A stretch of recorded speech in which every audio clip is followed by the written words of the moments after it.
Halo, perkenalkan nama saya Nikomang Ayu Mahadewi dengan akhiran NIM 043. Di sini saya akan menjelaskan tentang Ekman layer. Ekman layer adalah lapisan air laut yang dipengaruhi oleh pergerakan angin dan gaya Coriolis. Lapisan ini berbentuk karena gesekan antara air laut dengan permukaan laut dan gaya fiktif yang timbul akibat rotasi bumi ini. Arah pergerakan arus laut dalam lapisan ini berbeda dengan arah angin yang menimbulkannya. Dengan penyimpanan sebesar 45 derajat ke kanan di belahan bumi utara atau BBU dan 45 derajat ke kiri di belahan bumi selatan atau BBS.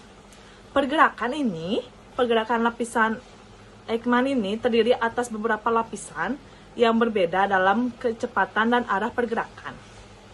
Tiap lapisannya bergerak lebih ke kanan dengan kecepatan yang lebih lambat. Pada permukaan 100 sampai 150 meter, lapisan ini bergerak dengan sangat lambat atau 40% kecepatan permukaan dan ke arah kebalikannya dari arah arus permukaan. Kedalaman ini dapat dikatakan sebagai batas limit dari efek yang diberikan oleh angin permukaan laut. Lapisan Ekman ini juga sangat berperan dalam fenomena yang dikenal dengan upwelling, di mana angin yang mendorong lapisan air permukaan menyebabkan kekosongan di bagian atas, sehingga air yang berasal dari bawah menggantikan kekosongan yang berada di atas. Suhu air laut yang berasal dari dasar perairan sebelum terkena atmosfer, sehingga suhu tersebut dan oksigen tersebut masih rendah. Sekian dari penjelasan saya ucapkan terima kasih. Baik, perkenalkan saya Mikael dengan akhiran NIM 053. Di sini saya akan melanjutkan rumus Ekman layer. Pertama, persamaan bilangan Low-Robbie. Pada lapisan Ekman sendiri terdapat persamaan bilangan Low-Robbie. Untuk aliran agiostropik diberikan oleh keseimbangan antara istilah Coriolis dan istilah gesekan sebagai berikut. Dengan rumus seperti yang ada di PPT. Yang kedua, viskositas turbulen. Secara teknis, sisi kanan dari persamaan ini mewakili viskositas molekuler, mewakili transfer gesekan momentum oleh molekul yang saling berdesak-desakan. Namun, ketika melihat fenomena skala besar, kami mengganti viskositas molekuler dengan viskositas turbulen, mewakili transfer momentum oleh pusaran turbulen, dengan rumus seperti yang ada di PPT. Selanjutnya yaitu kedalaman lapisan Ekman. Angin mendorong lautan memberikan tekanan dan mendorong gelombang dan turbulensi. Gelombang dan turbulensi ini membantu mengirimkan tekanan ke bawah melalui kolom air, secara efektif mencampur momentum dari angin ke lapisan yang lebih luas daripada hanya permukaan itu sendiri. Tetapi pada akhirnya, jika Anda masuk cukup dalam, turbulensi yang digerakkan oleh angin akan mati. Pada titik ini telah mencapai bagian bawah dari lapisan Ekman itu sendiri. Selanjutnya, keseimbangan momentum gesekan. Di bawah lapisan Ekman, transfer gesekan momentum menghilang oleh konstruksi. Dapat menggunakan fakta ini untuk mengembangkan pandangan integral dari lapisan Ekman dengan mengintegrasikan secara vertikal. Pertama, kami mengekspresikan keseimbangan momentum gesekan menggunakan produk silang seperti yang ada di PPT. Sekian dari saya, terima kasih. Perkenalkan, nama saya Kada Sapnaristi Ayu dengan akhiran NIM 30. Di sini saya akan menjelaskan apa itu pengertian Ekman pumping. Ekman pumping mengacu pada fenomena di mana turbulensi lapisan batas menginduksi gerakan vertikal skala sinoptik, terutama didorong oleh transport momentum. Ini merupakan proses pergerakan massa air laut yang terjadi sebagai respon terhadap stres angin yang dikarenakan pada permukaan laut. Ekman pumping disebabkan oleh perubahan arah gerakan massa air yang dihasilkan oleh interaksi antara gaya gesekan angin dan gaya Coriolis. Divergensi di lapisan permukaan laut menyebabkan air permukaan bergerak menjauh, menciptakan kekosongan yang diisi oleh air dari lapisan bawah yang naik ke permukaan. Proses ini dikenal sebagai Ekman pumping ke atas atau upwelling. Sebaliknya, konvergensi menyebabkan air permukaan bergerak ke suatu titik dan air permukaan ini tenggelam ke lapisan bawah dalam proses yang dikenal sebagai Ekman pumping ke bawah atau downwelling.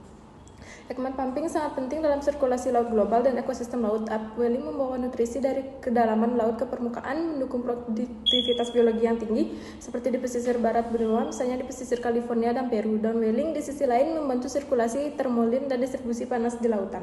Terima kasih. Perkenalkan, nama saya Nika Cunirin Prameswari dengan NIM 23135111026.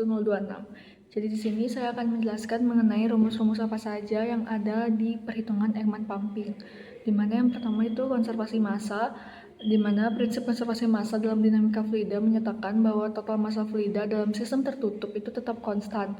Aproksimasi Bosniewski untuk aliran incompressible menghasilkan persamaan kontinuitas yang dapat dilihat pada slide.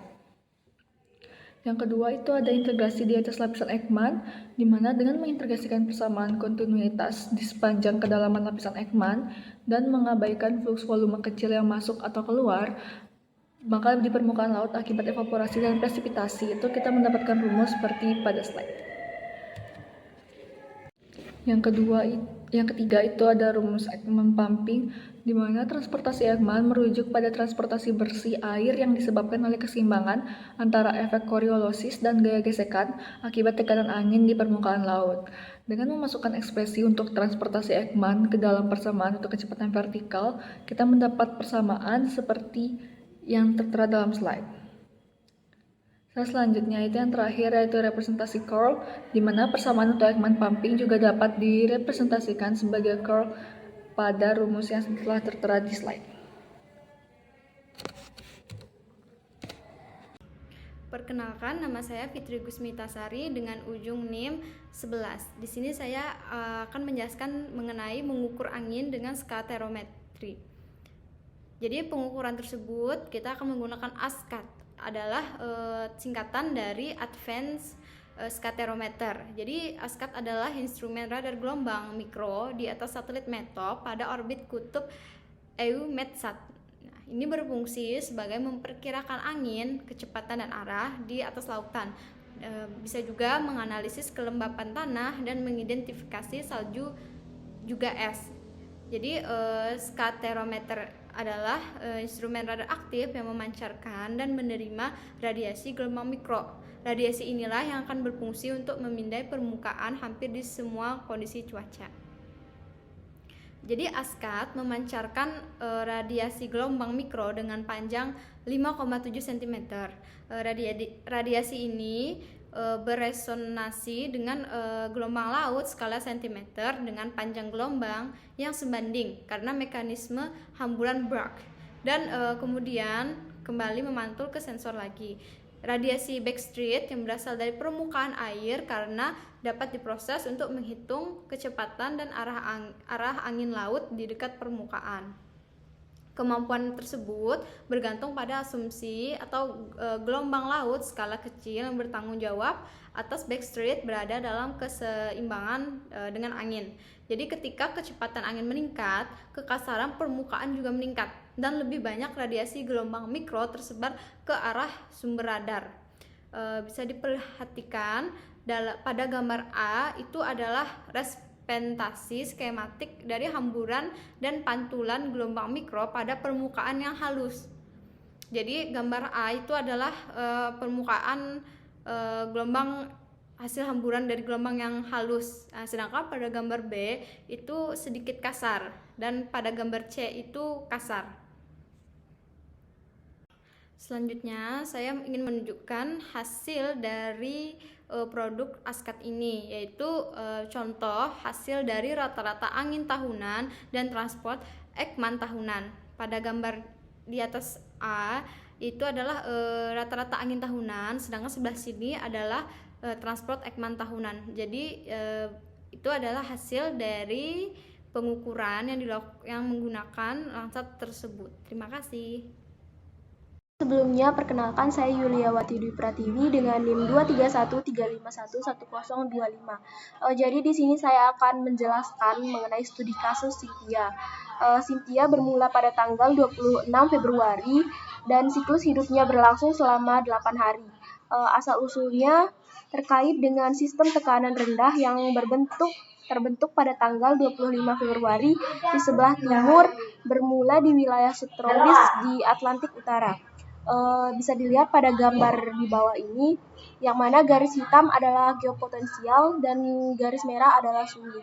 Yang pada tanda X berikut, tanda silang hitam di pojok kiri bawah mewakili permukaan rendah dengan MSLP 1006 HPA yang kemudian menjadi Cynthia. Jadi selanjutnya itu wilayah ini dicirikan dengan udara yang hangat dan lembab di tingkat rendah dan gelombang tingkat atas yang tertanam di barat. Jalur Cynthia sangat tidak biasa yang melintasi Atlantik dari garis lintang subtropis menuju Rusia. Pada tahap awal garis lintang subtropis, Cynthia menunjukkan konveksi dalam terorganisir yang digambarkan dengan cukup baik oleh citra satelit. Belakangan, Cynthia kehilangan aktivitas konveksinya, terutama setelah melewati pantai barat Portugal. Cynthia mengalami perkembangan yang eksplosif dan perpindahan yang cepat antara tanggal 26 dan 28 Februari yang membawa aliran udara hangat yang kuat ke seluruh benua Eropa hingga berakhir pada tanggal 5 Maret. Sekian dari saya, bisa dilanjutkan oleh rekan saya. Terima kasih. Halo semuanya, perkenalkan nama saya Syarani Balkis Ramadan dengan akhiran NIM 87. Di sini saya akan menjelaskan apa itu coastal upwelling. Jadi coastal upwelling ini air yang kemudian naik dari bawah permukaan untuk menggantikan air yang terdorong keluar. Proses ini dikenal sebagai nama upwelling. Upwelling terjadi di lautan terbuka dan sepanjang garis pantai. Air yang naik ke permukaan akibat upwelling biasanya lebih dingin dan kaya akan nutrisi. Kemudian, apa alasan upwelling terjadi? Disebabkan oleh angin dan rotasi bumi. Bumi berputar pada porosnya dari barat ke timur. Akibat perputaran ini, angin cenderung membelok ke kanan di belahan bumi utara dan ke kiri di belahan bumi selatan. Hal ini dikenal sebagai efek Coriolis. Selanjutnya akan dijelaskan oleh teman saya. Selanjutnya saya akan menjelaskan tentang mekanisme dan dampak. Sebelumnya, perkenalkan, nama saya Septiana Mahdana Syuambing dengan akhiran NIM 2313511077. Mekanisme terjadi ketika angin bertiup sejajar dengan garis pantai, menyebabkan air permukaan terdorong dari pantai karena efek Coriolis. Ia mengarahkan air ke kanan di belahan bumi utara dan ke kiri di belahan bumi selatan. Air dingin dan kaya nutrisi dari kedalaman lautan naik ke permukaan untuk menggantikan air yang bergerak menjauh. Nutrisi ini mendukung pertumbuhan fitoplankton, yang kemudian mendukung populasi organisme yang ada di laut. Kemudian ada dampak, yaitu ditimbulkan peristiwa upwelling yang kuat dapat membawa larva jauh ke lepas pantai, sehingga membahayakan kelangsungan hidup mereka.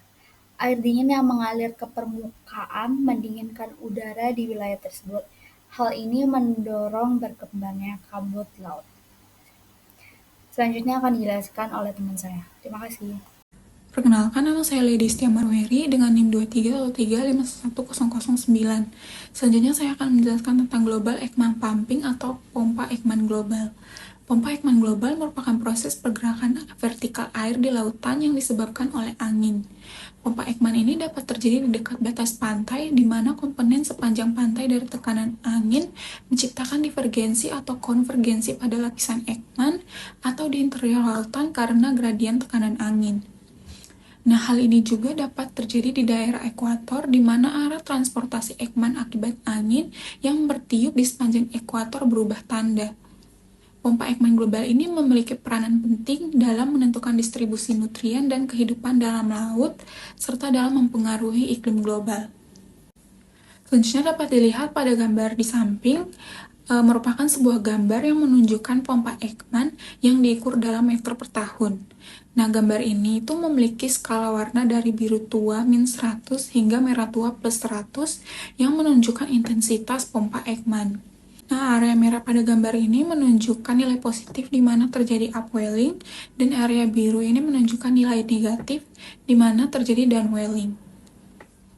Hai, saya Juliati Rangun Sibarani dengan NIM 2313511096. Di sini saya akan melanjutkan mengenai mekanisme Ekman pumping. Jadi ada 3 poin di sini. Yang pertama ada angin permukaan, yang kedua efek Coriolis, dan yang ketiga adalah lapisan Ekman. Di mana yang pertama saya akan menjelaskan angin permukaan. Jadi mekanisme Ekman pumping itu merupakan memiliki salah satunya yaitu angin permukaan, yaitu angin yang bertiup di atas permukaan laut yang mempengaruhi lapisan air di bawahnya melalui gesekan. Gerakan air permukaan tidak sama dengan arah angin karena pengaruh rotasi bumi atau efek Coriolis. Efek Coriolis itu apa ya? Nah, di sini saya akan menjelaskan. Efek Coriolis adalah di belahan bumi utara, efek Coriolis menyebabkan air bergerak ke kanan dari arah angin. Di belahan bumi selatan, air bergerak ke kiri dari arah angin, yang menghasilkan fenomena spiral Ekman, di mana setiap lapisan air bergerak dengan sudut yang sedikit berbeda dari lapisan di atasnya. Kalau lapisan Ekman itu apa ya? Lapisan Ekman adalah lapisan air yang terpengaruh langsung oleh angin, dan efek Coriolis disebut lapisan Ekman. Kedalamannya bervariasi tergantung pada kekuatan angin dan kondisi oceanografik setempat. Biasanya mencapai 100 meter. Demikian presentasi dari kelompok kami. Jika ada salah kata, mohon dimaafkan. Terima kasih.